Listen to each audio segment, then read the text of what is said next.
Hey guys, welcome to another day in quarantine. This is the Burmese python room. It's got itself a nice spot where it can soak in water and drink water. It has a heat area underneath here that gets to be 90 degrees. It's got some heaters on the side and in the cage.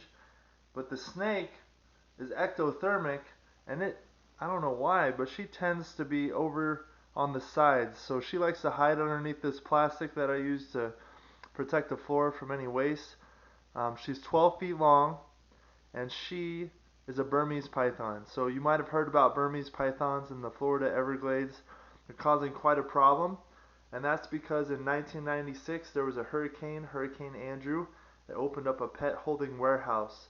And all those snakes were able to get out and escape into the Everglades and other places in Florida, and there was not a natural predator for them.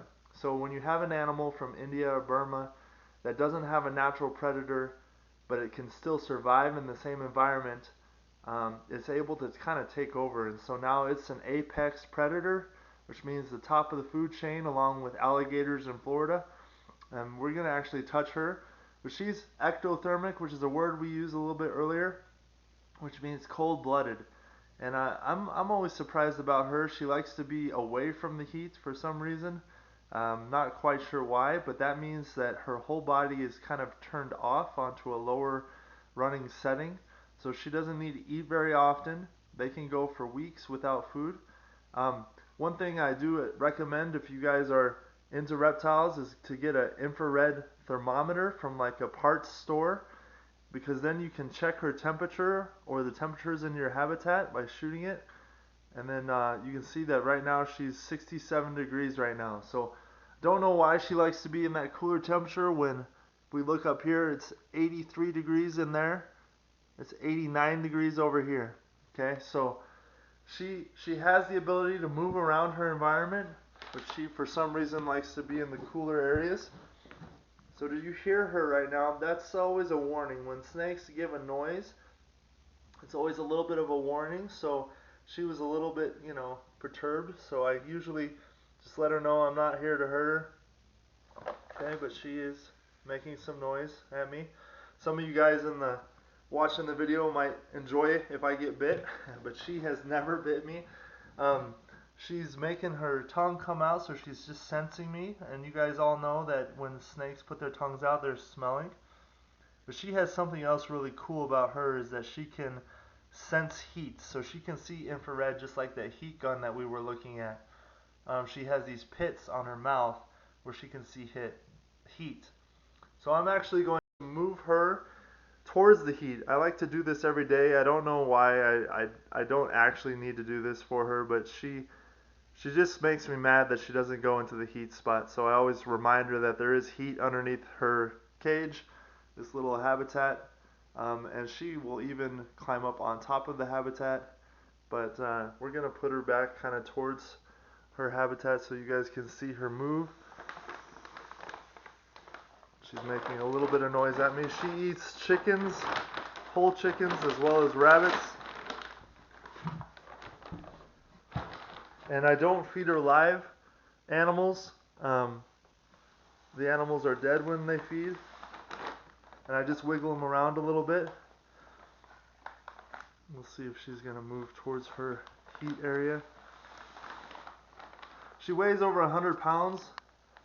She's a really beautiful snake. I don't know if you can see this patterning, but again, before you get something that's small at the pet store, make sure you have a big enough room to deal with it when it's big. You want to be able to take care of it. We don't want to let these animals go. Sometimes people let animals go, and that's not good for the native animals. It's also not good for the habitats because it affects the whole ecosystem. So she's moving towards her heat spot. Her waist looks like horse apples, if you guys ever have seen that before. It's really condensed fur or feathers, sometimes just the bottom end of the feathers. So she's moving into her heat area,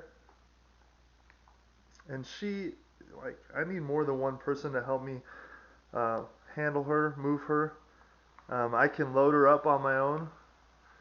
I put her into a tub, a carrying tote, and then I have to put a piece of wood on top of the tote and strap it down with ratchet straps so that she does not break out, because she's very strong.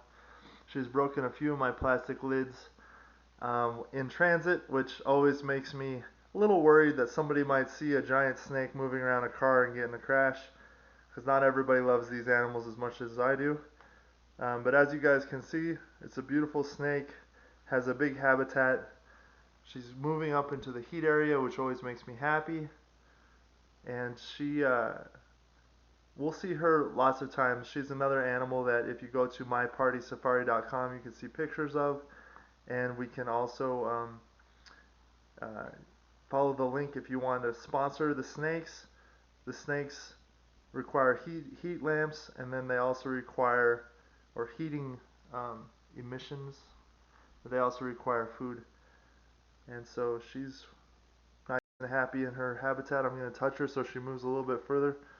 So you can see this is my hand, and that's the snake. So she's quite large, but she's only half as big right now as she could get. So these snakes have been known to get up to 24 feet long, which is giant. Alright guys, so we're going to say goodbye to her. Her name is Qwerty, which is the first 6 letters of the keyboard on the computer. When I bought this company, she came with the company, so she's been in the Party Safari family for a long time. I'm going to see her go a little bit further up into her habitat. And you can see her, she's on the heat lamp back there. There's a heat mat that she's on. She's kind of coiled up. Alright guys, have a great day. We'll check in with her another day, and hopefully we'll get a chicken for her within the next week. She didn't eat the rabbit last week, so she'll probably be hungry next week, and we will give her some food, and then you guys can watch her eat.